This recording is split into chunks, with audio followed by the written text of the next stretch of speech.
Christian County Library Audiobooks presents Frankenstein, or The Modern Prometheus, by Mary Wollstonecraft Shelley. Read by Aaron. Chapter 10. I spent the following day roaming through the valley. I stood beside the sources of the Arveyron, which take their rise in a glacier that with slow pace is advancing down the summit of the hills to barricade the valley. The abrupt sides of vast mountains were before me. The icy wall of the glacier overhung me. A few shattered pines were scattered around, and the solemn silence of this glorious presence chamber of imperial nature was broken only by the brawling waves or the fall of some vast fragment, the thunder sound of the avalanche or the cracking reverberating along the mountains of the accumulated ice, which, through the silent working of immutable laws, was ever and anon rent and torn, as if it had been but a plaything in their hands. These sublime and magnificent scenes afforded me the greatest consolation that I was capable of receiving. They elevated me from all littleness of feeling, and although they did not remove my grief, they subdued and tranquilized it. In some degree, also, they diverted my mind from the thoughts over which I had brooded for the last month. I retired to rest at night, my slumbers, as it were, waited on and ministered to by the assemblance of grand shapes which I had contemplated during the day. They congregated around me, the unstained snowy mountain top, the glittering pinnacle, the pine woods and ragged bare ravine, the eagle soaring amidst the clouds. They all gathered round me and bade me be at peace. Where had they fled when the next morning I awoke? All of soul inspiriting fled with sleep, and the dark melancholy clouded every thought. The rain was pouring in torrents, and thick mists hid the summits of the mountains, so that I even saw not the faces of those mighty friends. Still, I would penetrate their misty veil and seek them in their cloudy retreats. What were rain and storm to me? My mule was brought to my door, and I resolved to ascend to the summit of Montanvert. I remembered the effect that view of the tremendous and ever-moving glacier had produced upon my mind when I first saw it. It had then filled me with a sublime ecstasy that gave wings to the soul, and allowed it to soar from the obscure world to light and joy. The sight of the awful and majestic in nature had indeed always the effect of solemnizing my mind and causing me to forget the passing cares of life. I determined to go without a guide, for I was well acquainted with the path, and the presence of another would destroy the solitary grandeur of the scene. The ascent is precipitous, but the path is cut into continual and short windings, which enable you to surmount the perpendicularity of the mountain. It is a scene terrifically desolate.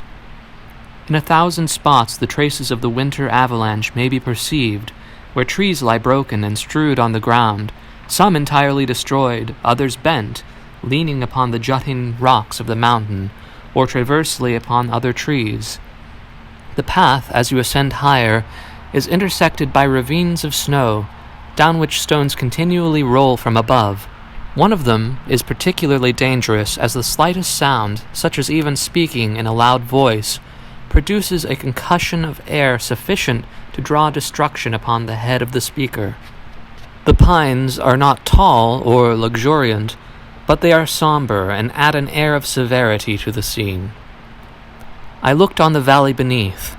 Vast mists were rising from the rivers which ran through it and curling in thick wreaths around the opposite mountains, whose summits were hid in the uniform clouds, while rain poured from the dark sky and added to the melancholy impression I received from the objects around me. Alas! Why does man boast of sensibilities superior of those apparent in the brute? It only renders them more necessary beings. If our impulses were confined to hunger, thirst, and desire, we might be nearly free, but now we are moved by every wind that blows, and a chance word or scene that the word may convey to us. We rest. A dream has power to poison sleep. We rise. One wandering thought pollutes the day. We feel, conceive, or reason, laugh or weep, embrace fond woe or cast our cares away. It is the same, for, be it joy or sorrow, the path of its departure still is free. Man's yesterday may ne'er be like his morrow, naught may endure but mutability. It was nearly noon when I arrived at the top of the ascent. For some time I sat upon the rocks that overlooked the sea of ice. A mist covered both that and the surrounding mountains. Presently a breeze dissipated the cloud, and I descended upon the glacier. The surface is very uneven, rising like the waves of a troubled sea, descending low and interspersed by rifts that sink deep. The field of ice is almost a league in width, but I spent nearly 2 hours in crossing it. The opposite mountain is a bare perpendicular rock. From the side where I now stood, Montvert was exactly opposite, at the distance of a league, and above it rose Mont Blanc in awful majesty. I remained in a recess of the rock, gazing on this wonderful and stupendous scene. The sea, or rather the vast river of ice, wound among its dependent mountains, whose aerial summits hung over its recesses. Their icy and glittering peaks shone in the sunlight over the clouds. My heart, which was before sorrowful, now swelled with something like joy. I exclaimed, "Wandering spirits, if indeed ye wander, and do not rest in your narrow beds, allow me this faint happiness, or take me as your companion away from the joys of life." As I said this, I suddenly beheld the figure of a man, at some distance advancing towards me with superhuman speed. He bounded over the crevices in the ice, among which I had walked with caution. His stature also, as he approached, seemed to exceed that of man. I was troubled. A mist came over my eyes, and I felt a faintness seize me, but I was quickly restored by the cold gale of the mountains. I perceived, as the shape came nearer, sight tremendous and abhorred, that it was the wretch whom I had created. I trembled with rage and horror, resolving to wait his approach and then close him in mortal combat. He approached. His countenance bespoke bitter anguish, combined with disdain and malignity, while its unearthly ugliness rendered it almost too horrible for human eyes. But I scarcely observed this. Rage and hatred had at first deprived me of utterance, and I recovered only to overwhelm him with words expressive of furious detestation and contempt. "Devil," I exclaimed, "do you dare approach me? And do you fear the fierce vengeance of my arm raked upon your miserable head? Begone, vile insect, or rather stay, that I may trample you to dust. And oh, that I could, with the extinction of your miserable existence, restore those victims whom you had so diabolically murdered." "I expected this reception," said the demon. "All men hate the wretched. How then must I be hated, who am miserable beyond all living things? Yet you, my Creator, detest and spurn me, thy creature to whom thou art bound by ties only dissoluble by the annihilation of one of us. You purpose to kill me. How dare you sport thus with life? Do your duty towards me, and I will do mine towards you and the rest of mankind. If you will comply with my conditions, I will leave them and you at peace. But if you refuse, I will glut the maw of death until it be satiated with the blood of your remaining friends." "Abhorred monster, fiend that thou art, the tortures of hell are too mild a vengeance for thy crimes. Wretched devil, you reproach me with your creation. Come on, then, that I may extinguish the spark which I so negligently bestowed." My rage was without bounds. I sprang on him, and impelled by all the feelings which can arm one being against the existence of another, he easily eluded me and said, "Be calm. I entreat you to hear me before you give vent to your hatred on my devoted head. Have I not suffered enough that you seek to increase my misery? Life, although it may only be an accumulation of anguish, is dear to me, and I will defend it. Remember, thou hast made me more powerful than thyself. My height is superior to thine, my joints more supple, but I will not be tempted to set myself in opposition to thee. I am thy creature, and I will be even mild and docile to my natural lord and king, if thou wilt also perform thy part, the which thou owest me. O Frankenstein, be not equitable to every other, and trample upon me alone, to whom thy justice and even thy clemency and affection is most due. Remember that I am thy creature. I ought to be thy Adam, but I am rather the fallen angel whom thou drivest from joy for no misdeed. Everywhere I see bliss, from which I alone am irrevocably excluded. I was benevolent and good. Misery made me a fiend.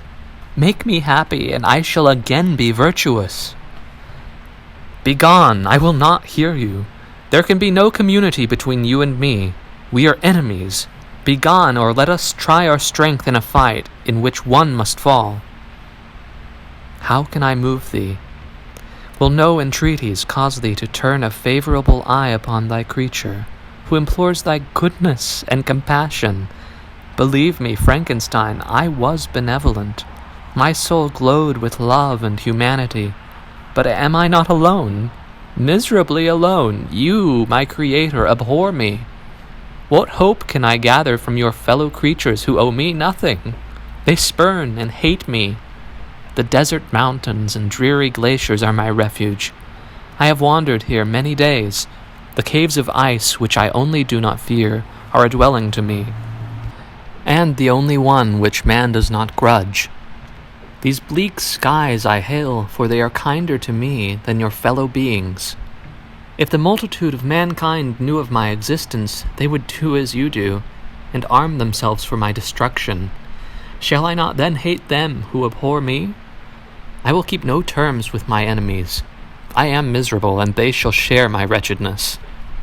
Yet it is in your power to recompense me, and deliver them from an evil which it only remains for you to make so great, that not only you and your family, but thousands of others shall be swallowed up in the whirlwinds of its rage. Let your compassion be moved, and do not disdain me. Listen to my tale. When you have heard it, abandon or commiserate me as you shall judge that I deserve, but hear me. The guilty are allowed, by human laws, bloody as they are, to speak in their own defense before they are condemned.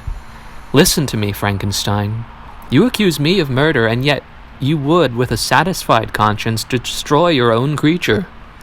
Oh, praise the eternal justice of man. Yet I ask you not to spare me. Listen to me, and then, if you can, and if you will, destroy the work of your hands. Why do you call to my remembrance, I rejoined, circumstances of which I shudder to reflect, that I have been the miserable origin and author? Cursed be the day, abhorred devil, in which you first saw light.